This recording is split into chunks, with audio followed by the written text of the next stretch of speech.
Hello. Our story begins inside the remarkable temple of Coruscant. A shuttle pulled in through the hangar bay, and who exited were a Keldor and a Wookiee. Master and apprentice had their hands hidden within their robes as they descended the ramp. When they got down, they looked up and saw the young Master of the Order. Mace Windu was nearing his 30s, and in comparison to the two 200-year-old Jedi, he was quite youthful. He bowed to both of them, and informed Master Tyvoka that he was needed in the High Council chambers. The Chancellor was preparing for another external review over the Jedi Order, the third one in the last decade. Tyvoka scoffed, spitting out growls and howls that translated into common, telling Windu that this was getting ridiculous. He turned to Plo and expressed that perhaps his theory was a better alternative for the future of the Jedi Order. Mace looked over to Plo, who was still not a Jedi Master, and questioned him. Plo had decided to remain a Jedi Knight throughout the past century or so, believing that he should continue his studies in the Force and work on missions with his master. Plo didn't have any issues not being a master, but Tyvoka had been encouraging him to take this route. Regardless, the Jedi Knight spoke up, telling Windu that in the Doran culture, they believed that the inexperienced youth were the greatest of them. Their flaws and failures in their childhoods would transform them into the most successful generation. As it was with the Barrando sages, it was always the least likely member who would ascend their ranks and guide them into the future. As per Plo's belief, he told Windu that all the younglings who failed their Jedi trials were the same type of people that could be guides for the future. Mace twisted his head slightly, wondering where his friend was going with this. Plo explained that despite him not being a master by rank, he had the experience to handle an undertaking like this. He believed that there was more to the students that had failed. If they allowed him a chance to give them an opportunity, then perhaps he could change their lives for the better. Mace nodded his head, looking to Tyvoka and telling him that he had done a phenomenal job with his student. He looked to Plo and explained that he would address the council about his position. But in his mind, this was exactly what the Jedi Order needed. They all bowed and split off from each other. Following the brutal session inside the council chambers regarding the external review, the Jedi would speak about Plo's idea. Master Yoda agreed with it, and the rest of the council agreed that Plo should take this on, and even one of the members, Ki-Adi-Mundi, suggested that Plo should do it alone. It might be a little weird, considering the fact that in the eyes of the Order, Plo wasn't considered a master, but if they were going to experiment, then allow it to be a full experiment. Many on the council already believed that Plo was worthy of their ranks, and he knew they felt as such. But because he wasn't a master, they wouldn't bring him into their ranks. It was one of those things that the Jedi didn't do, and as a knight, Plo technically had much further to go before he could join the council. Mundi believed that this would be a big step forward for him, and believed that he should lead this expedition. Tyvoka expressed a desire to go and sponsor the entire thing, and Yoda spoke up, denying. Instead of being present, Master Tyvoka would help his apprentice gather together a group of younglings, and then, following it, find a location to train these rejected prospects. Master Tyvoka wasn't pleased with it, but understood why the council would want Plo to remain alone, as a singular adult in this scenario. It would challenge him more than any master had been challenged in a long time, and it was clearly designed so that the younglings could pass their trials. This was not Plo mentoring every single one of these students as an apprentice, therefore not in violation of the one master per student rule within the code. Tyvoka would deliver the information to Plo, who had been meditating inside the Jedi Temple's interior botanical garden. It was filled to the brim with plants from across the galaxy, beautiful pillars, warm candles, and scents meant to encourage serenity and peace. Plo responded kindly to his master as he thanked him for representing him inside the council chambers. Tyvoka also explained the predicament regarding Plo's role, and why Tyvoka wouldn't be present for any of it. The Keldor Jedi was perfectly content with this scenario, and informed his master that he was already ready to collect a list of students and prepare for a location. As Tyvoka walked with Plo out of the garden, his apprentice brought out the name of a planet for this operation. Plo had been meditating on a location, trying to see if the Force would guide him to a particular system. Tyvoka was quite excited with the initiative, something Plo had been very strong with for decades. The Jedi Knight said that within the bright jewel sector of the Mid-Rim, there was a Force-attuned world called Aleen. He related it to the planet of Dathomir, where the Night Sisters remained, but it wasn't nearly as dark. Plo stopped and turned over, explaining that he did have concern, because Aline wouldn't expose the students to darkness as they would experience it here on Coruscant. He feared the implications of this, expressing to his master that they could find too much comfort in the light and not know how to react to true darkness if they encountered it. Tyvoka patted his student on the shoulder as they turned and continued walking towards the hangar bay. He told his student that these Jedi failed their trials. Sure, they wouldn't have the full introduction to darkness, but his importance on this mission wasn't about light or dark. It was about instruction itself. Plo would be taking on an important mandate for the Order, and for these young Jedi. He had the opportunity to change their lives and set them on the path of redemption, where they could return to the Order and become full-time Jedi once again. When they reached the hangar bay, it became very clear that they didn't have an actual list of former younglings to go off of, so they would have to wait until the Jedi instructors returned with a few. Patience was the lesson. Tyvoka smiled and walked away, leaving Plo behind to find his own path once again. The Jedi Knight decided to take a look in the youngling halls, and familiarize himself briefly with the age group he'd be working with. When he arrived, he found that various Jedi were walking the halls and preparing for the pairing ceremony. It was selection time, and several soon-to-be masters were preparing for their chance to take on their first students. There were a couple second or third timers, but most were new. Plo settled in the crowd and watched Jedi speaking to each other. The selection process wouldn't be too long, and Plo just watched quietly. One of the Jedi in the hall came up to him and asked if he'd be selecting a student or not. He shook his head. Not today, unfortunately. Plo then revealed the nature of his mission, leaving the other Jedi to call it brave and even generous. He wished his brother well on the endeavor. After about 40 minutes of ceremony, there remained one Jedi youngling. According to the datapad left by Plo's side, it was Obi Wan Kenobi. He was a very intelligent young man, but he had struggled with his trials. It was solely due to his studies that he was permitted a chance to show up for the pairing ceremony, but he wasn't selected, meaning that he'd probably be released. Typically, Jedi like Obi-Wan weren't permitted to continue after barely passing their youngling trials. He passed by with the slimmest margin, and this was what he was left with, nowhere to go. Plo remained seated on the bleachers and stood up, asking the instructor where Obi-Wan's master was, and they shook their head. Kenobi would not become a Padawan, and he was going to get released. Obi-Wan's eyes were heavy, just a 14-year-old wanting to be a Jedi, trying his hardest to become one, and being rejected, relatively unfairly. The instructor requested Obi-Wan to step out of the room, and he obliged, as Plo told her that surely there was someone that would take him. She shook her head. Unfortunately, they didn't have the ability to just keep younglings around. There were rare cases throughout history, but they were extraordinary cases. If Kenobi had a higher M count, sure. If there were outstanding cases or outliers in his training, sure. But he was a run-of-the-mill, underperforming prospect. Despite passing, it would cause everyone a lot less heartache if they just sent him off. Plo shook his head, thinking back to Qui Gon, the Jedi who had approached him earlier in the day. Unbeknownst to Plo, Qui Gon was supposed to take on the training of Obi-Wan, but decided in Plo's presence to change his mind. With the program the Keldor Jedi was preparing to operate, Qui Gon believed Plo would be more efficient at handling Kenobi's training. This was wholeheartedly a respect thing, and it was also because Obi-Wan was much closer to the Code than Qui Gon was. Someone like Plo could potentially help a young archivist like Obi-Wan find his potential. Jinn only foresaw tension, something he didn't wish on either of them, and that there left Plo with a difficult choice, but one that came relatively easily. However, he would inform Obi-Wan that he would train him as an apprentice, but first, they would go off to the planet Aline as a class. Afterwards, he would select Obi-Wan individually or leave him up to another master. At the current moment, that wasn't a feasible option. Plo's mission directive was to train rejected Jedi, not individuals who passed their trials that weren't selected. The deal was made, and it suited both parties equally, allowing them to traverse to the hangar where Plo would learn of the other 9 younglings that be joining them on this mission. All of them were brought back to the temple, so that they could meet their new instructor.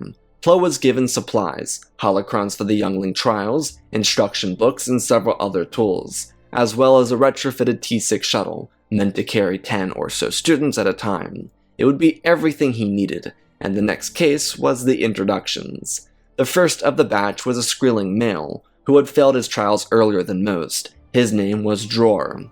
He hadn't been permitted to try again after his failure, something done in ignorance. A Twi'lek female was introduced afterwards, named Otana Day, and she had fallen short as well, becoming a temporary repairwoman in the hangar bay. The Nikto male, named Minto Tan Ser, was a very similar case to Obi Wan, but he was rejected from the pairing ceremony. Rana Viza was a Togruta female who had done everything right, but was rejected by her master and not selected again.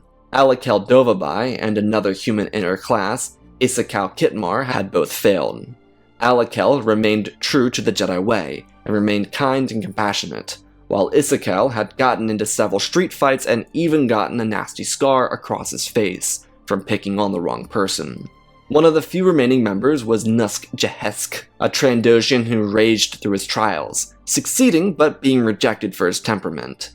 The Zagirian Ach-To Tadal and the human Jevon Bax were best friends. Jevon had actually passed his trials, but the two made a promise that if either failed, they would both leave the Order to be with their friend. Ach-To was the failure, and Jevon stuck to his promise. It was quite the assortment, and Plo was eager to get to know all of them on a much deeper level, and expressed his excitement to teach them in the ways of the Force.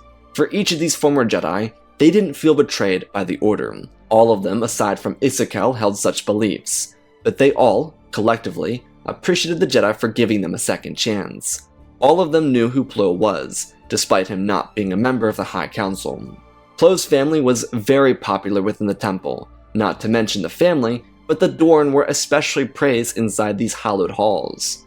Plo, regardless of the legacy, took these young Jedi with him. The oldest of the batch was Otana Day. As it was with most young Jedi who failed their trials, they'd begin a new life of work within the temple. Otana was only 15, so she wasn't a full adult yet. Most of the time, the Jedi would reintegrate their failed members back into society, and through this, many of them found work through various methods within the Jedi Temple.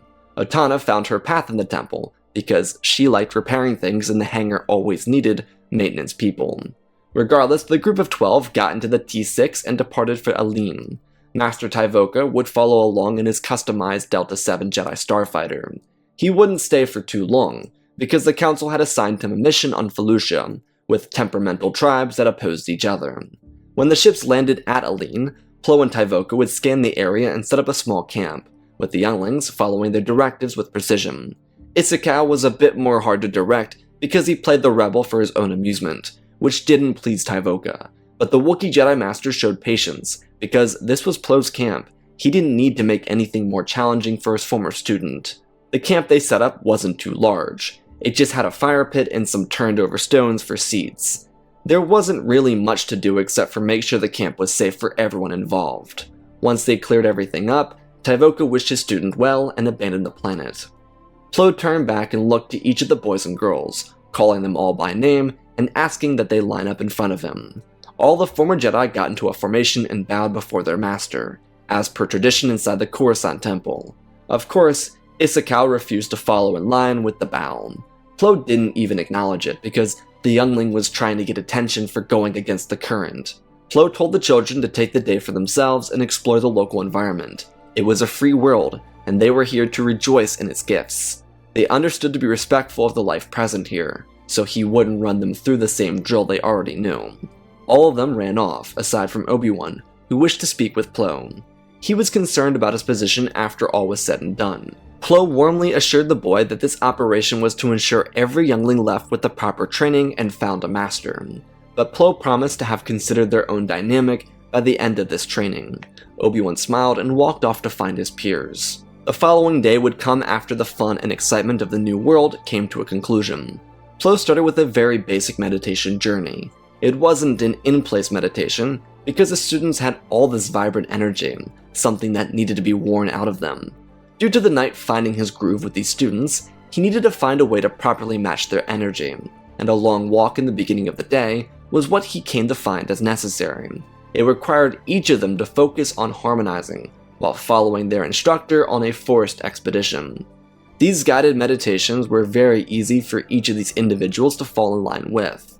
The reason was, firstly due to Force presence on the planet, but also because of Plo's soothing voice. It was deep with a vibrant hum that sat nicely on the ear. It allowed for each of the students to follow the instruction without pause. After their multiple-hour walk, Plo would have them eat, and then they move on to the next section of their studies. The irony of all of this was the fact that their instructor wasn't doing anything too different from their regular studies inside the temple on Coruscant. The guided meditations inside the temple weren't ones with walking, but overall nothing really changed. Plo's focus throughout this was to change every day though. He didn't want his schedule to become predictable, because predictability creates habits, and if he wanted to fine-tune the next generation of great Jedi, he needed them to have the very necessary skill of adaptability. Plo couldn't have these younglings unprepared. There was a slight competition that arose for Plo, who wasn't a very competitive individual as it was, but Plo wanted these younglings to surprise everyone. The first few weeks of study would go by without a hitch. The constantly changing style forced every youngling to adapt quickly. They couldn't lazily go through these studies, and that's what surprised Plo the most. None of these Jedi were lazy by any means. What became evident was the fact that the training grounds inside the temple didn't fit their style of learning, but furthermore, what every Jedi needed, including those taught through the temple, was the wilderness. Coruscant was a dense city, with no connection to the surface of the planet they resided on, aside from the plaza where Mount Ume could be seen. For younglings in the temple, they had the botanical gardens and the Tree of Life, and the garden on the top side, but nothing more. What Plo offered these children was adventure. They could seize each and every day with excitement, study, and dedication. Plo also gave these younglings more free time than was commonplace inside the temple itself, but what remained evident was the profound effect it had on them. At the end of the first few weeks, he would conduct miniature interviews with each of the younglings to get feedback from them, and all they gave him was their comparisons of his training and the ones done inside the temple on Coruscant. They weren't really comparable in their eyes, which left them greatly loyal to Plo. Though the Jedi instructor wasn't rushing to get these students to pass their trials, he was pushing them to become the best versions of themselves. In his mind, it was imperative for each of the students to find their best selves, and regardless of their acceptance into the order or not, they could follow their hearts into their own lives. It was a compassionate approach to instruction, and Plo couldn't help but see their blooming as a result. For months, the younglings would continue to train under Plo. As he found, they were all more than capable of surpassing their trials. This wasn't to say that Plo was the greatest Jedi Master to live, but his targeted approach of bringing out the best in his students individually, while also allowing them to actually be kids, helped all of them. It wasn't like the instruction inside the temple was bad, but this specific style just granted this group of children the chance to find themselves. And because each and every single one of them were outcasts, it made them rally around each other even more. This was a group of students that were typically alone or had few friends in their classes. With so many prospects being rejected every year, these students were fortunate enough to find each other. Though the prospering for each of these young Jedi didn't just come in the form of surpassing their trials with relative ease. It came with the total expansion of their own use of the Force, skills with a saber, and understanding of the cosmos. Plo didn't consider power a necessary asset of a Jedi, but if they were to use power as a metric of measurement, each of these Jedi became exponentially more powerful, and it was simply because of freedom. They didn't trip down the dark path. Even Issachal, an individual who was hellbent on making a scene every moment of every day, he got it together and was able to become more normal. He still remained an excitable personality, but he never did outlandish stuff to make anyone annoyed or uncomfortable. His rhetoric towards the Jedi Order slowed, and he found some peace within himself. This was very common across the group. Plo did a lot of group work, but a very underrated part of his study sessions were his individual work. He would spend every day with at least 2 different students, separately. He gave them a chance to work with him one-on-one for an hour or more if they needed. And inside the temple, this was always an option, but typically provided to students falling behind in their studies. Plo did this every day, and everyone had to comply with it in the best way possible. Plo, as a multi-century-old being, was able to communicate much more to these young Jedi, and the truth is, it didn't come from being old. It came from his desire to make them the best versions of themselves, individually. Jedi inside the temple were focused on the group, as a means to function best systematically. And of course, traditional Jedi teaching heavily influenced Plo's instruction, but it did not restrict his students from being their best selves. As they became much more familiar with each other, Plo would challenge the collective of them in spars. He believed that it would work favorably for all of them. Sure, they wouldn't be able to overpower him physically, but it would challenge them to see duels, engagements, and combative situations as a strategist, not as a duelist. Every fight, in Plo's mind, was a puzzle. They were just operating against an individual trying to solve the puzzle faster. In these spars, the young Jedi would spin around him, jabbing at him, thrusting their sabers, teaming up together, and doing everything in their power to best him. Plo found so much enjoyment in these engagement classes. They were all young teens, full of energy, and ready to prove him wrong. If they could best him, then it was proof that they were better, in the joking sense. Even more, if they beat him, then they got a free day out of it. Now, Master Plo, which they all called Master by this point, was a very accomplished duelist, so fighting against him was challenging, but the kids loved it. Most of their spars would be serious, but he'd get them to laugh throughout the training with a dad joke here or there, and it was overly wholesome for everyone involved. These were his kids, and while love wasn't in their dictionary, he loved them all as if they were his own students. Aleen was their home, and with a surprise guest of Master Tyvoka every couple weeks, the group remained here. It became clear to Tyvoka that Plo was stalling, but why, his former student wouldn't tell him. The Wookiee Jedi Master reported back very positively to the High Council regarding this operation, and they became curious in checking it out themselves. But they wouldn't be permitted until Plo allowed them. Yet, before they could be allowed, a small curveball was thrown their way. A Jedi out in the Mid-Rim had found a young girl. She was abandoned and in need of a home. Due to the dangers the Jedi faced, he requested that Plo take her within his ranks, because the Jedi knew how important the girl's training was.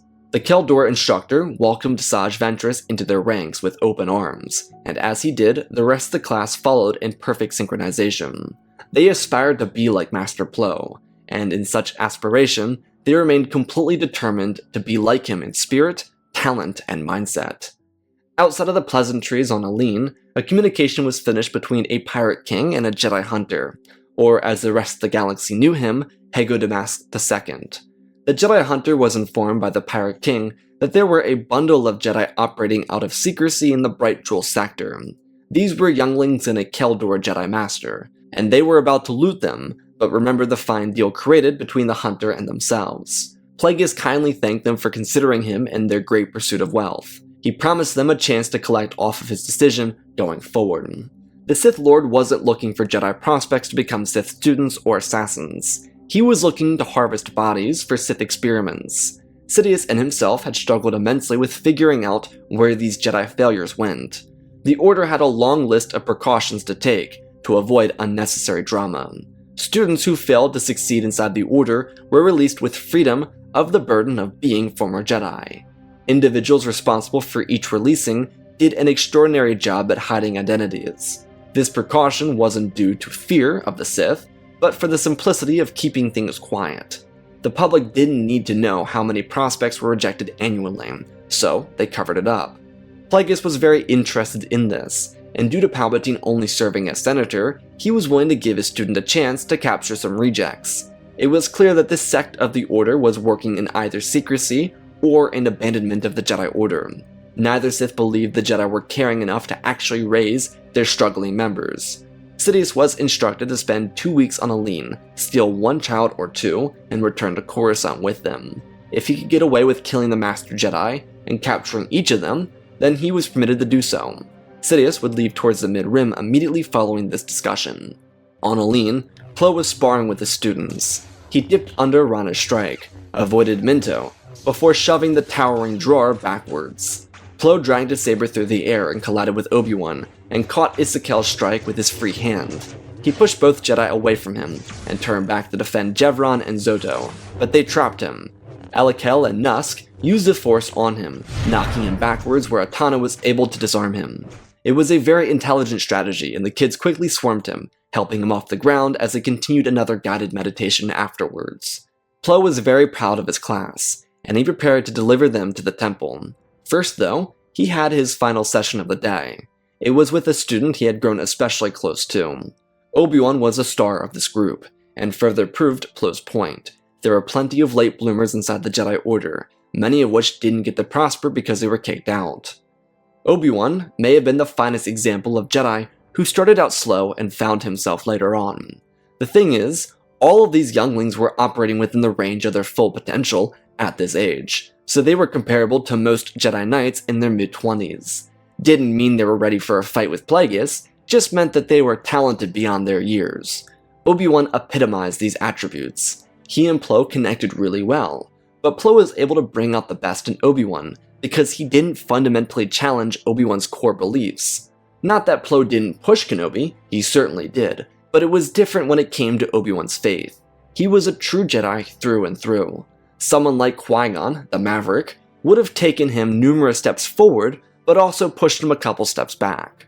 Plo didn't take steps backwards, he only moved forward, and when they weren't doing that, they were taking their time with baby steps. Regardless, it was during this session where Master Plo expressed a desire to complete Kenobi's training from here on out.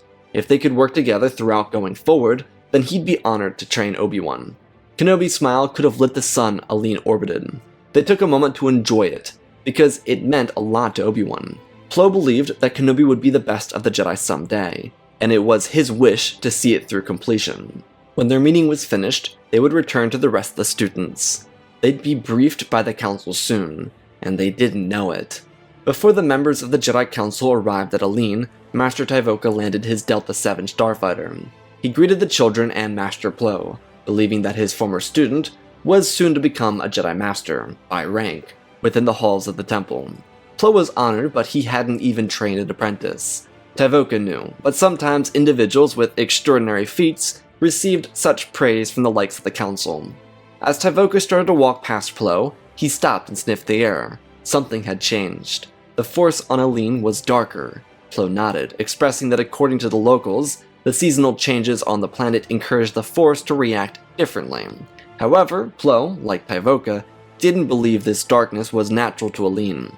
As it turns out, they were right, because a couple hundred yards away from them was Palpatine, the young senator from Naboo. He was eager to steal himself some Jedi. He hadn't been within an earshot of the camp. He just scoped everything from outside.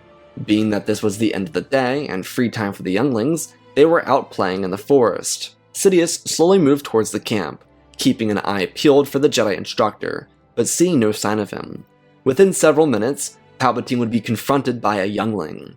Alakel and Javan were running together and playing with a local frog when it slipped from their hands. They were confused by this cloaked figure, and Palpatine revealed that he was a hermit, a wizard of sorts, one that could grant them wishes.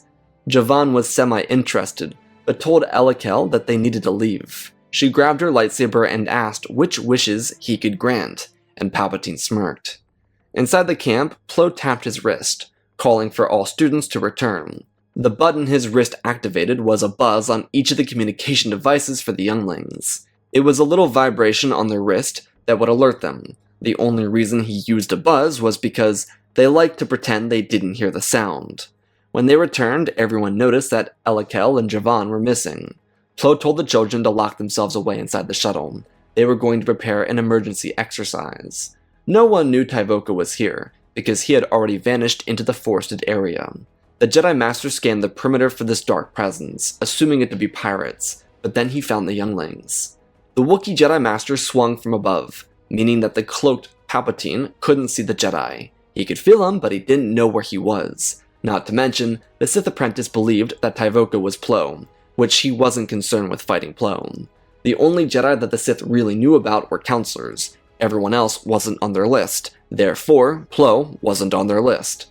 Sidious reached out his hand towards the younglings, and without a hint of hesitation, the Wookiee Jedi lunged down and ignited his saber, slashing through Palpatine's hand. He growled loudly, which indicated to the two younglings to run. Alakel ignited her saber, as she ran behind Javan, who did the same thing. Behind them, the Wookiee proved how short-tempered Wookiees were known to be. His vicious growling genuinely frightened Palpatine, because why was a counselor here? He grabbed his saber to defend himself, which Tyvoka slammed his blade against. Sidious rose to his feet as he was tossed into a tree behind him.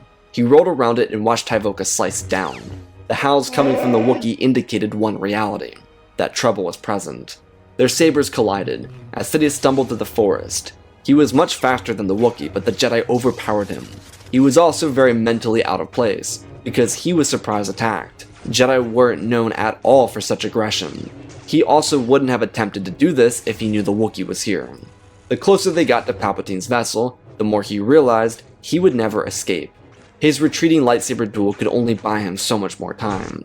By the time they got to the clearing where Sidious's vessel was, there was another problem. The ship was cut open by a thrown saber, one different in color from Tyvoka's. The Jedi instructor ripped through the forest, and using all of his natural strength, he whipped his saber across the air and launched Sidious off of his feet.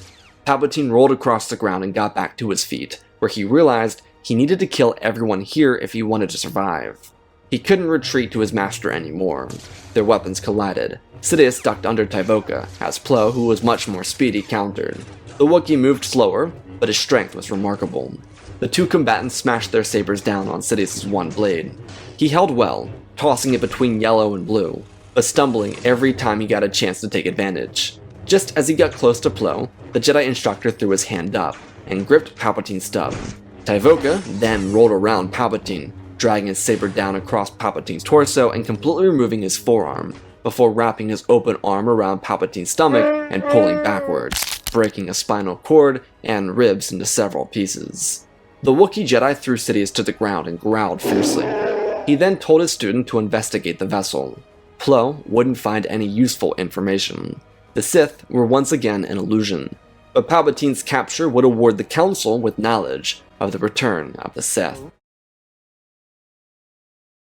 Our story continues with a Wookiee towering over the crushed body of the Senator of Naboo, Sheev Palpatine. Tyvoka looked to Plo and crossed his arms. This was deeply troubling. The two of them had already made the connection that this was indeed a Sith Lord. His crimson sabers were a clear sign that he had been influenced by the dark side, and now, instead of a test for the younglings, there was the challenge that would beset the rest of the High Council. Plo had been informed by this point that various members of the Jedi High Council were en route to Aleen to take a look at the progress with these students, and even decide if they wanted to encourage a continuation of these studies. Now the burden of what Plo and his master had discovered would taint their visit. The Sith had returned from their millennium-long nap, and now they were back for their own revenge. To both master and apprentice, this was a clear sign of the change in the Sith. They'd always been a warring faction within the galaxy, and now, here they were, hiding in plain sight. Sheev was a popular senator, one with many allies, policies liked amongst his constituents, and frequently sitting directly across from members of the Jedi Order. It was an accident that he'd been found, an accident that he had been discovered. Sheev was grinding his teeth in frustration and in anger. He knew he should have killed those children. His hand was hovering over his own saber, but it was his mission to take them. If he wasn't sent here to collect children, they would have been dead. Everyone here would have been dead. Without the loss of his hand, he would have made a formidable opponent, even against the likes of the Wookiee. The seething next to them started to disrupt their concentration, so the two Jedi sedated Palpatine with the Force. As Tyvoka lugged Palpatine over his shoulder, another T-6 shuttle landed. Out from it walked a few counselors. Masters Yaddle, Windu, and Poof were all here to inspect the changes seen in these younglings. While they didn't know these younglings on a one-to-one basis, they were aware of their reports based off the data they recovered on their way to Aleen. The three masters searched for a sign of Plo and Tyvoka, knowing that the Wookiee had made an entrance shortly before they had. Perhaps it was a joke, remarked Poof, but Windu wasn't so sure. He looked to Yaddle, who knelt to the ground and felt through the Force while closing her eyes. Her voice was soft but scratchy, as she identified a clash. There were warriors of light and dark here. Windu's hand hovered over his lightsaber as the brush started to rattle in front of them. From it walked two figures and another one slumped over the taller one's shoulder. Tyvoka dropped Palpatine to the ground, which encouraged the rather limp body to roll across the forested floors. Mace looked to the individuals and asked what the meaning of this was. It was promptly relayed, and he searched the body of Palpatine, surprised to see someone so kind fall to such lows. It was troubling to say the least. He turned back with quickness and expressed to his peers from the council that they would finish their mission. Plo and Yaddle would remain behind, and finish the training regiment for the students. Yarael, Tyvoka, and himself would be returning to Coruscant to display this to the rest of the council. From there, they may make a choice on how they wish to move forward. Mace turned to Plo and apologized for the inconvenience. He did wish he could be present for the presentation of each of the younglings Plo oversaw. The Jedi Knight was very understanding. This was a much more pressing matter, as he gestured his hands forward, suggesting the others to move quickly. Once the T6 lifted off and left, Yaddle expressed with sadness that these students had to face such terror. Plo comforted her worry by telling her that only 2 of the students saw the Sith. Luckily, they were some of the finest members of the group. Yaddle asked if one of them were Jevon. He nodded his head, and she smiled. Yaddle placed her hands in her robes and looked up to Plo, hoping that she might find herself a new student through these trials. Plo smiled under the mask. He was hopeful that someone within the council chambers would see the potential of these students. He was incredibly proud of each of them, and he wished that they each found successful careers within the halls of the temple and across the galaxy. The students would be released from their shuttle, and the situation would be explained. As Plo went to say, they would have time to recover if they felt it necessary. Otherwise, he expressed hope that they might begin their own trials before Master Yaddle of the High Council. Each and every one of these students were ready. The only one being held back was the 7-year-old Asajj Ventress. She was both too young and too unbalanced to begin her studies as a Padawan. Plo looked forward to seeing her progression, though. However, the rest of the students told their instructor that they desperately wanted to finish their training, and thus, they began their individual showings of their trials. Yaddle conducted the entire exercise, and it was truly beautiful. Each of the students who had struggled throughout their own studies found success here. Otana finally found her groove, and as the eldest of the group, she was met with high applause once she finished. Nusk, or Nu, the Trandoshan, excitedly moved through his trials, never even hinting at the use of anger or impatience. Though what impressed Yaddle the most was the boy, Issachal Kitmir. His struggles in the past, accompanied by his continuous string of street fighting, made him an interesting watch. Yet, out of all the students, his trial was the most graceful. He embodied what it meant to be a Jedi. Each and every single one of them did, and she couldn't be more proud. Of course, to Yaddle, she had her eyes on the training of the boy who sacrificed his own Jedi training to be a good friend, Jevon Bax. There wouldn't be selection until their return to Coruscant, but she assured each and every student that they would find their own instructors. They had passed their trials. Their journey forward was to be one as a Jedi. She congratulated each of them on their hard work and how well it paid off. Yaddle informed Plo that this was the end of their journey here on Aleen. She would have much to discuss with the High Council before their return, but before they moved, she excitedly turned to the rest of the class. They were all caught off guard by this energy. Those individuals of Yoda's species were known to be slow and old, and sure, Yaddle was 400-something, but she was youthful in demeanor. The reputation attributed to their species was entirely due to Yoda, but she planned to keep a more energetic position. She called out and asked if any of them had ever seen a mastering ceremony. None of them had, so she asked if any of them would like to see one, and they all jumped with joy. Some of them were curious what this meant, as she explained that despite how much they impressed her, there was one individual here who had eloquently instructed without ask for applause, an individual who selflessly put the needs of others above themselves, and an individual who embodied what it meant to be a Jedi Master. Her lightsaber ignited as she turned to Plo and asked that he kneel. He looked almost embarrassed, so much so that if he had fairer skin, he might be seen blushing. Yaddle enjoyed it, because despite his calm and joyful demeanor, there was still an individual seeking praise within him. She held her saber and raised it, as Plo knelt before her. She expressed that by the right of the Council and by the will of the Force, she welcomed him to the rank of Jedi Master. His ability to uphold the virtues of light and life were inspirational, and his desire to maintain the peace were equatable to virtues of a Jedi Master. She then asked if he wished to accept the mandate passed on to him by the Council and by the Force. Plo nodded his head with a smile. Her saber lowered and raised above each shoulder before she deignited the weapon and told him to rise as Master Jedi. On Coruscant, the Council was facing their own problems. Mace would have much rather been grading younglings on Aleen, but here they were, rummaging through theories and fears. With the entire Council present physically or via hologram, aside from Yaddle, they had to quickly come to a resolution. The year was 43 BBY, the times had changed. The Republic was slipping down a slope of no return, and the fact that the ghost of their dead rival could be resurrected was more daunting than their own mandate to peace. At this current point, before blockades, assassination attempts, and political plotting, it was clear to the Order that they had created a breeding ground for the insecure.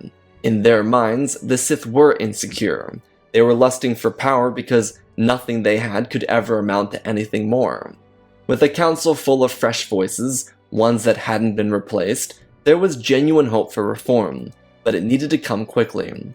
Yoda remained present at the helm of the council as its Grand Master, but across the chambers from him was the well-respected Jedi Master Pali the Pashon. He was getting older, and his remaining time amongst the living was quite limited. The members continued doing their rounds, and he quietly watched each of them speak. It wasn't until Windu addressed his colleague, asking for an opinion from him.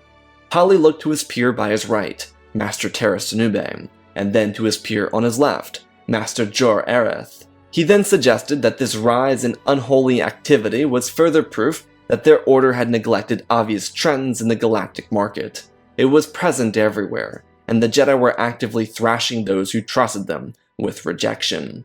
An order of 10,000 could not be everywhere, yes, but hope could be. The tool of the Jedi Order was hope, and without its use, they were planting the seeds of doubt within every orphan's mind.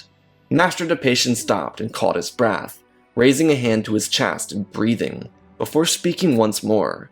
If the Order wanted to stomp out this rise in what could be a new Sith Order, they needed to stop looking in the obvious places. Perhaps they should awaken Master Kirak and Phila from his Barash vow, to see if he had learned anything from his trip.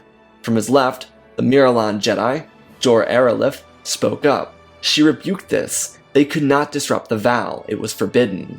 Pali planted his hand into his seat, and that was his point. So many laws, so many instances of can't, when the answer needed to be completed. This wasn't a puzzle. They could debate for eons about the rise of darkness, but there was one certifiable truth. The Sith had returned. The Baneite lineage established by Darth Bane had survived, and if they could survive for over 1,000 years under their noses, then what did they think the Sith Order was doing? They had 1,000 years to learn from every mistake the Order had made. They watched their complacency grow after a golden era. Who's to say the Nile weren't controlled or even influenced by a Sith Lord? Pali again took a deep breath, holding his stomach this time, before expressing that the twilight of the Republic was upon them. Their duty was to their brethren and to the people of the galaxy. However, something else was also true. This was the twilight of his own life, and maybe even their order. Mortality sat just across these chambers from him, each breath inching closer to his last, and by his will he would not see this order flail into obsolescence, even if it took everything he had. Pali watched his peers. They wore semi-shocked expressions, but they could all see the wear and tear that these changes within the Order had on him. He joined at a point when the high was still left over from the Golden Age, but 4 generations had come and gone since the true Golden Age ended. Dooku and Sifo Dyas could claim to have seen it, being that they were born in 102 BBY, but the truth is they didn't, and the reality is the current council wasn't living in the present. Pali had been aware of these changes, and he motioned for changes within the Order, but the council reacted more to Senate overviews than they did movements within their own chambers. Seeing a Sith Lord with his own eyes was enough to push Pali over the edge. Siding with him were Tyvoka, Tera Sinube, and likely Yaddle. Gretz Droom was a potential ally in this, and the young Master of the Order was a very important ally in Pali's mind, one that needed to be swayed. The patient had been trying to straighten Windu up, because he was the future of the Order, and now they needed a saving grace. Pali hadn't gone to Aleen because in his heart, he knew it was a step in the right direction. This was their chance. A Sith fell out of the sky on them. This opportunity hadn't happened since before Yoda was born. Let them not squander it. Pali's strike at the hearts of the council worked, and they prepared an investigation, one that would be headed by Tyvoka and Sinube. On the other hand, Master Yoda would be dispatched to visit Master Kirak Infla, in hopes that they might find the Sith Lord and destroy their order once and for all. This was their chance at victory. About a week following the beginning of the investigation, the younglings from Aleen would find themselves on Coruscant again. each of the students finding their own masters, and being met with overwhelming joy that they were given this chance. The council awarded Master Plo with high honors upon his return, but to the new master, their job wasn't finished yet. As a result, due to Plo promising to train Obi Wan, the council needed someone to assist Plo with the training grounds on Aleen. It was imperative to the High Council that Plo be a part of the beginning of this eternal sect. They would need new instructors to join them on the frontier, so that Plo could also focus on his own training of Kenobi. So Plo was able to hand select a few individuals to join him, the first of which was another Miralon Jedi, though this one was just a master instructor, named Havli. The second choice was Master Sifo-Dyas. It was an odd selection, and everyone in the council thought it to be odd, but they were willing to trust Plo. Master Plo had a student that he wished to train fully, and he promised Obi-Wan time as his instructor, because nothing meant more to him than seeing Obi-Wan reach his highest potential. Before they left Coruscant, Plo was greeted by his first successful class. They all thanked him with big hugs before they began their own journeys with their own masters. Plo reminded them that he didn't do anything. It all came from within each and every one of them. Their individual desires to become their best selves had inspired the Jedi Council, telling them to always remember that their dedication had fundamentally changed the lives of hundreds to thousands, and maybe even someday millions of Jedi. They all smiled and thanked him, as he left, this time with a group of 20 students. 3 masters and 20 students should realistically be a breeze, and to Master Plo, that was what he hoped for. He understood that selecting a code-loyal Miralon nun like Havli would contradict the extraordinary maverick Sifo-Dyas, and that was the point. At the end of his previous training, he had realized what made his original team so effective. They were a unit that worked in unison with a unique style, a mesh between traditional training and uniqueness presented by Plo's classes. This new class, and every single one that followed it, would need to do the same type of dynamic. A lot of what Plo did throughout their journey from Coruscant to Aleen was explain the entire situation from before. They were fortunate enough to be following him. What he found the most ironic was the fact that Master Havli was the most open to this format of teaching. Sifo-Dyas didn't want to follow the rules per se, but he was willing to accommodate Plo's requests. They were flying in on 2 separate shuttles, one piloted by Professor Hyang with the 20 students, and this ship with Plo, Obi-Wan, Havli, and Sifo. It was here where Plo discussed his desire to train Kenobi without having to be the lead instructor of the class. He hoped that the other masters could handle this instruction. When they landed, everything was explained by Plo as he warmly approached this new class. There were varying personalities that reminded him of the first one, but every student was different, their stories and experiences all unique to them, and thus making this class different in every way. Plo introduced them to Aleen and did a simple walkthrough with the class, before finishing it up and directing himself and young Kenobi to their own shuttle, and departing. Professor Hyang would be left behind to babysit Sifo-Dyas, because he didn't have any other trips to Ilum in the Crucible for about a month or so. With the Jedi beginning their search for the Sith, and suggestions given to Yoda from Kirak and Phila, the Jedi had a chance to make a right of their neglect. Sidious by this point hadn't given them any information, and died of natural causes. Those natural causes being a Wookiee crushing his entire body. The Jedi did try to save his life, but it just didn't work.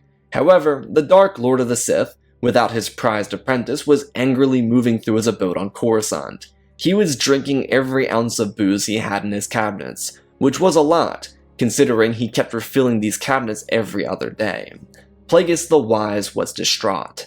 It wasn't a common feeling amongst the Sith, because their order had survived for so long, but Plagueis had lost his opportunity with his one apprentice. Palpatine was the Sith student that could be the catalyst of change for their cult. He hoped that Sidious could rise to the role of Chancellor and help birth a new era of Sith control. Without armies and marauders and assassins and troopers, what else was he to do? Plagueis felt like he'd have to restart all over again, and truthfully he didn't want to do that. It felt like a curse. This way of the Sith never seemed to end, a continuous cycle, and with the Jedi alerted to their existence, he would have to retreat into darkness again.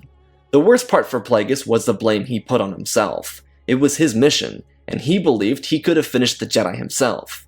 At this current point, Plagueis was under the belief that Plo Koon was the Jedi who single-handedly killed Sidious.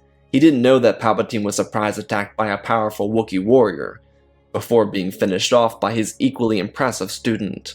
It was a duo that was able to disarm Palpatine, and without a body to collect, there was no proof of his student's fate. All they could hope for was a swift death to Sidious. The Sith Lord would attempt to find another student, but first he spent the next couple months drinking his liver into a different dimension. Following that, he yelled at the television hoping that the wrench reporting on sports could hear him. Turns out, he could not. On Aleen, Master Halvai contacted Plo Koon, informing him of the struggles facing Asajj Ventress. Plo and Obi Wan were currently investigating a pirate king in the Bright Jewel sector, the same sector where Aleen was. What the two were finding was the king had connections back to the core, and what magnitude was unknown. But these connections were rich and powerful, because they had been sponsoring the gun-running operations so the pirate king could plant a monopoly in this territory. Plo and Obi Wan were working through it together. It was challenging for the 14, almost 15-year-old Padawan, but he followed his master's instruction well. It was one of those identifying attributes about Obi Wan. He wasn't a goody two-shoes, but he was able to listen, understand, and accomplish without causing distraction for his master. Any mistake was covered, but they just called them happy accidents, because how much more wholesome could Plo get? Regardless, Plo informed them that Asajj needed to be handled differently. She had seen the worst of the galaxy, and was far too old to be accepted into the Order on Coruscant. She was a separate experiment, and he made the Jedi Master promise to take good care of her. Asajj had warmed up to Plo really well, but she was standoffish with Halvai, and even more so with Sifo Dyas. Ironically, the Nun Jedi didn't impede Ventress's mind. It was the Maverick who tried a little too hard that upset her. Asajj needed a father-like figure, not a buddy who couldn't figure out himself. Plo gave Halvai instructions for breaching Asajj's barriers and giving her room to open up, because it was imperative that Asajj be trusting of her instructor, see her as a mother figure, if you will. The Jedi promised that she would try her hardest to make sure she fulfilled the mandate. Plo and Obi Wan would return to their own investigation. They were well aware of the search going on with the Jedi on Coruscant. It wasn't proving to be super effective, because as it turns out, they couldn't really spy on the Senate. The internal review planted on them by the current administration left tension between the Jedi and the Republic. This was especially due to Pallidapation's rousing speech before the investigation began. The members of the council promised to do right by him, and they were doing that so far. Tyvoka was keeping his former student in the loop, yet there were some stirrings. The tension that existed between the leading bodies of the Republic and the Jedi Order was thought to be leading to a split. If that was to become reality, Tyvoka believed that the Jedi would be forced to leave Coruscant as a result. This further proved what Tyvoka had been saying about Plo before he started the new regiment of training. It might become necessary for the Jedi way, and he might just be right for doing it. Plo was concerned about potential displacement, but it was what the Order needed if it happened. Without having heard Pali's speech, Plo believed in the same ideas spouted by the aging counselor. The Order needed to establish hope, and it was exactly what Plo was accomplishing with Obi Wan in the Bright Jewel sector. Across the systems they had been to, they planted the seeds of change with simple acts of kindness. These came in myriad forms, and they were in protest of the Pirate King's jurisdiction. The irony about the Pirate King, as a side note, was the fact that he presided over the Bright Jewel sector, but the Jedi didn't know about him because Aleen didn't have resources that he was remotely interested in, so he never found himself present where the Jedi were, except when his scouts accidentally found the Jedi encampment. Those scouts were goofing off and hotboxing in their starship, which they weren't supposed to be doing as it was. Anyways, Plo and Obi Wan were able to feed the hungry, heal the sick, and bring hope to those left hopeless. These little acts of random kindness inspired the people they impacted. It was further proof that the Jedi image wasn't too far gone from being savable. They just needed to be the light to reignite the flame. The embers were waiting. The Republic was nothing but a system burning down, and to replace it, it could be the established Jedi Order. A group of people who saw the flaws before the end, and made a choice to separate themselves. It was in this hope that Plo held that inspired Kenobi to be as much like his instructor as possible. Master and apprentice were very trusting of each other, and this all led to Obi Wan progressing through his in-the-field studies rather rapidly. After several months of making no contact with the Sith or finding any new direct connection to them, the Jedi were stumped. On Coruscant, they were facing harsh ridicule from the press, which had their hands all over the greedy pockets of the Senate. They were a press serving the leadership, not the people they were meant to inform. It was just tossing and twisting the public perception of the Jedi Order. Plagueis was behind a lot of this negative press coverage for the Jedi. He had bought a news outlet and ended up trading up some stocks and finding himself with a majority in a large entertainment company that also owned a news station quite popular in the core. For residents outside of the core, this news didn't really stick the landing, but inside of it, where the Jedi were portrayed as sneaking around the Senate and spying on representatives, it resonated.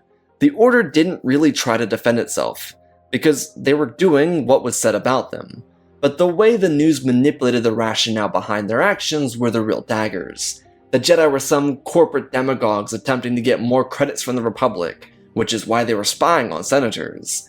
They were getting dirt and giving it to others who supported their cause. The irony is, there were no credible sources of this being true at all, but people couldn't delineate between fact and fiction. The investigators following Kenobi's directive were getting great information. It just wasn't what they were looking for. It was a really messed up situation, but the Jedi knew the truth of many politicians they worked directly for and with, and it disgusted them. They also understood what the costs of their seats and their power were. These people didn't care about public service. They cared about what they could do for themselves. The burden now sat on the Jedi to do something about it. If they did or didn't, could determine the fate of the Republic as a whole. With another external review being levied at the Order, they hoped that there were some better alternatives out in the Bright Jewel sector. On Aleen, a third class was beginning their instruction. This time, Master Halvi was stationed here by herself to take care of a class of 30. These numbers increased so drastically with each new class because the Order was searching for released members from previous classes, like, for example, individuals prior to Plo's first group. That was very important to the Council, chiefly during this great time of stress. If the future could have a certifiably hopeful direction, then their efforts now were not in vain. Sifo-Dyas, on the other hand, had been removed from the class to search for a new location to teach these students. Due to the Pirate King getting more hostile in the Bright Jewel sector, the Order was hoping to remove these youngling prospects from potential danger. He, Yaddle, and her student Jevon were out following old star maps, in hopes to locate a more peaceful home for these students. Aleen was perfect in reality, but now there were more Jedi moving into the Bright Jewel sector to aid Master Plo and his apprentice. The Pirate King was upping his aggression. He was targeting more civilians, and the Jedi needed warriors, not younglings. So these students were being moved away. However, this did mean that Plo got to see some more of his former students. Namely, Otana and her master were in the sector as well. She and Zoto were stationed on Aleen, with their instructors so that they could protect the younglings if worse came to worst. Plo and Obi Wan didn't see these Jedi warriors all too frequently, because they were spread out thinly. There were so many operations going on around the galaxy at the same time, not to mention the whole issue starting on Mandalore. Issachal and his master were going to be sent out to Mandalore system in the coming months to assist with their civil war. Regardless, master and apprentice continued to thrive off of each other. Plo's teaching helped Obi-Wan speed through his training, but that wasn't the only thing that aided young Kenobi. He thrived off the constant changing, but also the type of instruction Plo gave him. Plo challenged Obi-Wan consistently, and played a very hands-off role as his teacher. It was a bit different from his group instruction on Aleen, but it benefited the one-on-one dynamic more. It also helped that Plo was very familiar with Obi-Wan. The feeling of being neglected and then selected really added to why their dynamic was so tight. They were inseparable. During their stay in the sector, they would use cantinas as methods of getting closer to the Pirate King. He never stayed in one spot, and as a result, they were chasing his starship. The only way to get on was by being loaded, being a good shot, or an expert gambler. His pirate ship was a full-time casino, and he made a lot of credits off of pirate raids for entertainment. People would literally pay the Pirate King to pillage, because they'd come onto his ship, gamble, drink, and stuff their fat faces while he did it. The Jedi presence here helped reshape this type of behavior into a prestigious thing. No longer were commoners chasing the thrill of seeing their overlords bomb their neighbors. It was us versus them, and the Jedi were at the middle of this change. Inside of one of the cantinas, Obi Wan watched Plo, and he felt comfort. This scene really emboldened him. He was young, but people liked seeing the kids make it big for themselves. So people would challenge Kenobi, and he'd show them up. The thrill alone was intoxicating. Plo realized that his student was falling in love with the gambling circus, and so he allowed him to see what it was like, to truly understand why so many people were sucked into its clutches, and why so few were able to escape the addiction. Outside of Plo's method of teaching in the Bright Jewel sector, Darth Plagueis the Wise was making a comeback. Well, a second comeback. He had just gutted a new apprentice before taking on another. It was one of those scenarios where the guy couldn't cut it as a Sith. So now he was stuck with another former Jedi. Someone who had the moral code of a priest, but the desires of a scoundrel. It was a weird combination, definitely, but Plagueis was looking for an aid.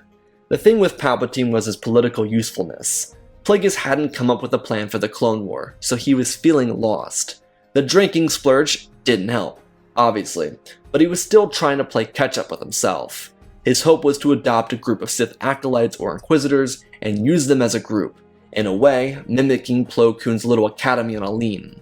The only reason Plagueis hadn't returned was to not draw attention to himself. He was unsure if he wanted to remain focused on immortality so that he could continue to learn from his mistakes and grow from them, or if he wanted to strike again and hope that short-term results would be everlasting. Having already been through the first route with Palpatine, especially at his current age, he didn't really want to restart. But for the longevity of the Sith, it was up to Plagueis to make the difficult decision.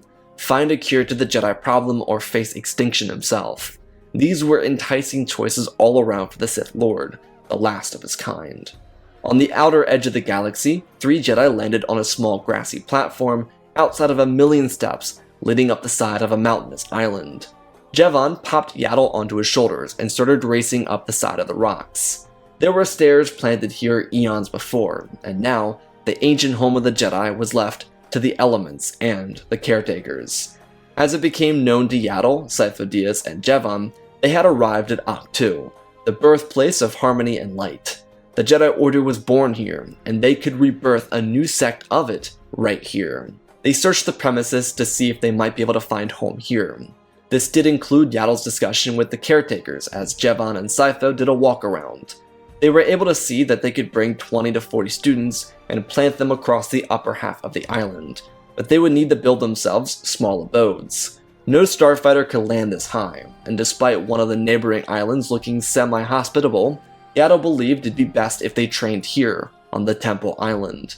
The Garden Island was beautiful, yeah, but it wasn't meant to be used as a colony for Jedi, only as a meditation destination.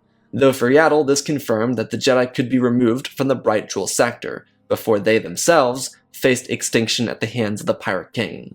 Speaking of Pirate King, Obi Wan and Plo were pinned down in a blaster fight. After winning numerous games against the King's best gamblers, he started tracking the Jedi, hoping to trap them and use them for sport for his guests.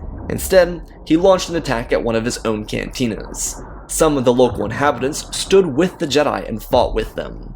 So as Master and Apprentice swung their lightsabers in defense of themselves and those around them, more blasters were pulled and fired back at the attackers.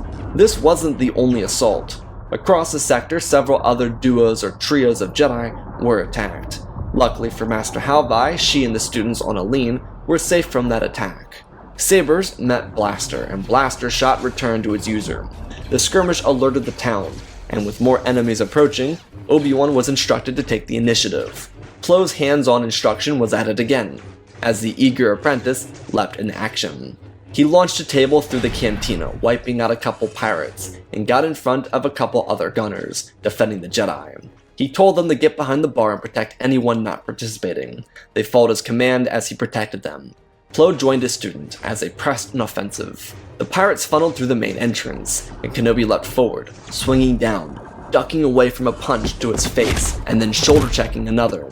His saber raised and he shoved it forward, blocking a strike and launching 3 men from their feet with the Force. Obi-Wan drifted back. settling and defending himself as his master joined him, cutting down an approaching henchman. Kenobi smiled, knowing his master had his back. But then he noticed something. Plo did too. They ran out of the room and enabled their trackers, hoping that another Jedi might notice. As the two of them moved from the cantina, more blasters fired, but not at them. The town turned against the pirates and they were retreating. Kenobi and Plo slipped into one of the gunships belonging to the crew and used it to follow the other two retreating ships to the main pirate cruiser. It was a massive ship, clearly the prize of the Pirate King. The Jedi were about to free the Bright Jewel sector. On Coruscant, the Jedi Council received a message, one that had Polly reacting with pure disgust. The Republic issued a cease and desist order. It forced the Jedi to comply to the request or be removed entirely from Coruscant, losing their jurisdiction over Republic territory. Polly suggested a more hostile reaction, but Mace shook his head. He told them that it was time for them to make a proper goodbye. Despite not finding the Sith Lord, they had found enough information to effectively bury the Senate, the oligarchs, and everyone else in between. It was one big club and no one else was invited. The Jedi weren't going to act morally above the law, so they would leave behind the core, but they were willing to put the foot down and show the people what they were choosing as a result. It would be a firebomb. And among the individuals affected by this release of information was Hego Damask II. Plagueis was a donor connected to plenty of egregious sentience within the chambers of the Senate. He wasn't the cause of the problem, just playing the game, and that was more than enough. With Master Halvi removing her students from Aline, including her girl, Asajj, they were effectively protected from the results of the information she had received. Due to being a master serving within the Bright Jewel sector, she was well aware of the mission Plo and Obi Wan were currently on. Other Jedi around the sector were moving to assist, but the master and apprentice duo were moving too quickly to get reinforcements immediately. It was alright though, no one knew they snuck onto the pirate ship. All the pirates saw were 3 gunships enter the hangar bay, 2 of which having no extra troops, so it wasn't weird that Plo and Obi Wan had no one inside their ship. Luckily for the 2 Jedi, the glass on the gunship itself was heavily tinted, because the Pirate King thought it looked cool, so no one could see into the pilot's seat and see that Plo was Plo and Obi-Wan was Obi-Wan. They snuck out of the ship into the hangar, where they used a ventilation shaft to move into a separate corridor. Kenobi snickered to himself, telling his master that these negotiations would be short. Plo turned around and blankly stared at his apprentice. Plo found it amusing, but not the right time. That made Obi-Wan laugh even more. The 2 of them were able to break past the inept guards stationed out the king's throne. By break past, they launched the 2 guards into the ceilings. That did the job. Plo led the way into the throne room, where the Pirate King rose from his chair. He had just finished a meeting with Plagueis, one where he disavowed him, expressing discontent with the promises of the Sith. The king even noted how Plagueis' sponsor was a goner. It was only a matter of time until the Jedi found him. Therefore, he was ending their contract for his own good. This also sent Plagueis on a tirade, but more on that later. The king looked down at the Jedi, offering them a truce, because it didn't need to come to this. His eyes looked to those around him, and he gestured his hands forward. They could all make money from this. He even tried suggesting that the order come down to the Bright Jewel sector. They could join his crew, make money, the lot of it, and even better, he'd give them. He was cut off when a blue lightsaber was speared into his throne. It missed his head and went straight through the chair itself. Obi-Wan pulled his saber back and held it, looking to his master, who realized that he intentionally missed the throw. Plo wasn't thrilled about the decision, but he kinda saw the humor in it. He looked back and told the pirate that it ended here. If he tried to refute that, then he would face their wrath.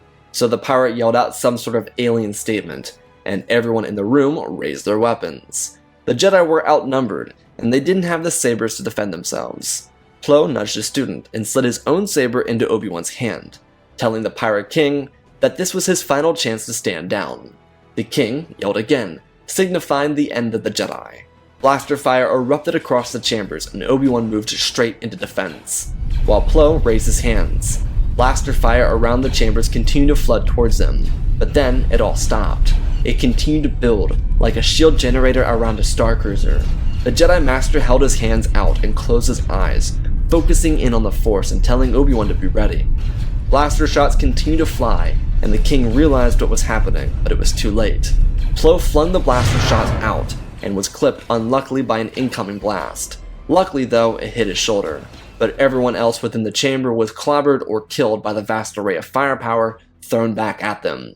Obi Wan handed the saber back to his master, who didn't take it. Plo pointed at the king and stepped forward, telling him to surrender himself and his crew now, or, by the pirate's code, he would challenge him, and then he would take his crew for himself. The king knew he couldn't win, so he yielded, surrendering. It would be a very long and drawn-out process following the surrender, but the pirate cruiser would be captured by the Jedi in the sector, and the king would be imprisoned by the Jedi and handed back over to the locals, so that they could do with him what they wanted. Before the mass Jedi migration from the core, there was a change in the winds. The local population, after seeing what had been revealed by the Jedi, were forced into a split decision. Much of the investigation led by the Jedi Master investigator, Terrace Nube, found documents exposing spending habits of the Senate.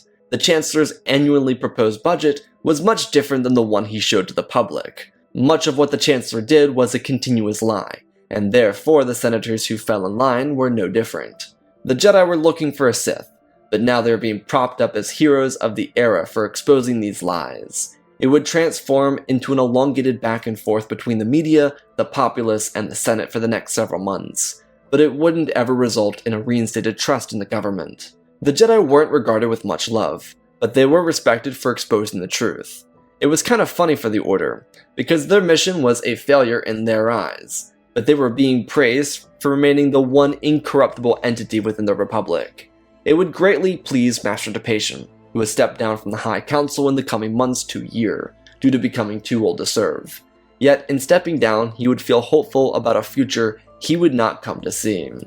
The catalyst of this great Jedi change in the Jewel Sector was returning home after months of being out on investigations. He promised his student some time to rest and recoil from their hefty duties. Obi-Wan was thankful, even though he did desire a chance to return to the front lines of adventure. When they returned, the public was in a state of chaos, and the Republic itself was crumbling from the inside out. First, the Chancellor was voted out, then the senators were impeached. Following that were protests outside several funds and business partners. It was a complete and total revolt from the working class, who saw what their leaders were up to. The Jedi decided to remain away from this combat, and remain as onlookers. It was the best decision, because the people didn't want the Jedi present as was. If they got themselves involved, it would have been perceived as their own attempt at power, not an assist to the greater fight against the Republic. That was fine, because as the core started to crumble, many other pirate lords, syndicates, and groups started to fade from existence. Like Plo and Obi-Wan's mission, a multitude of others were being carried out across the galaxy, and for the Sith, that meant only one true outcome: extinction. The Pirate King never sold out the Jedi Hunter, but the Jedi actually sold out the Jedi Hunter. Plagueis lost nearly 75% of his credits in the Coruscant riots. It was due to a holdup in the market, basically blocking everyone from pulling their credits out. This was also done by the working class, because they were the individuals paid dirt to watch over millions, billions, and trillions of credits. They simply decided that no one could have the money except for themselves.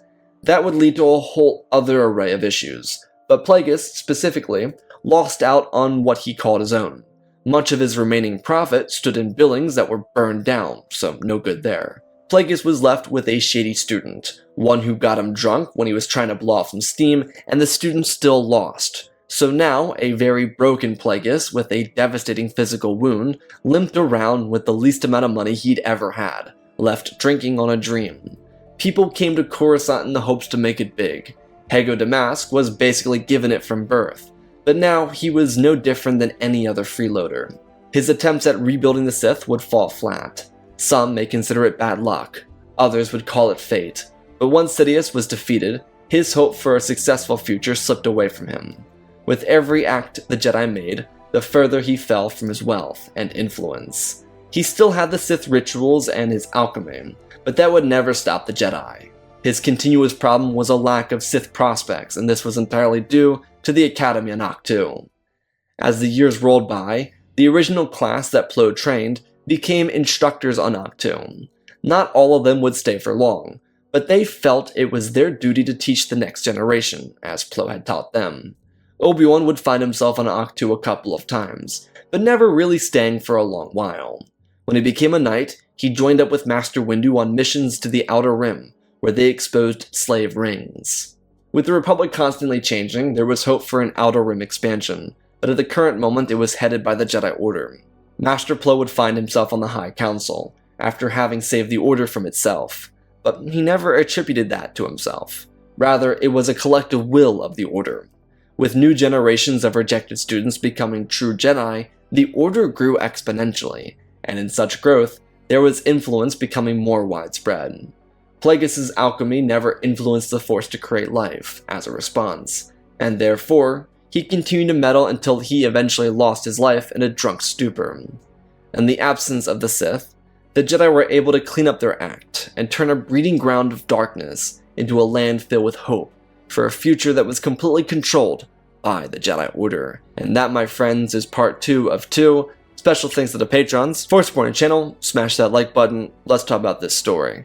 So I wrote part 1 back on Wednesday, I think, and I really was going to do one part, and I just realized there was much more to be told, and I put it down for a couple of days, didn't write anything, and I kind of came back to it, and I was like, oh, I have it, and this is it. And I'm genuinely really pleased with this. I'm sure, obviously the first part of the story hasn't come out yet, but I'm kind of assuming that the lack of Obi Wan being trained by Plo is going to be highlighted in the comments, and I'm kind of seeing the part 1 as like a title crawl. It's like, it's kind of establishing the whole universe that this story is being set in. And this idea of Plo starting this extra academy just was so much fun. Like, I loved doing that. It was just so unique for these train stories. I don't think I've ever done anything like that. I don't know if anything like that's been done before, but I just had a blast with this rejected Jedi Order, a bunch of rejects gathering together and learning and training all that stuff.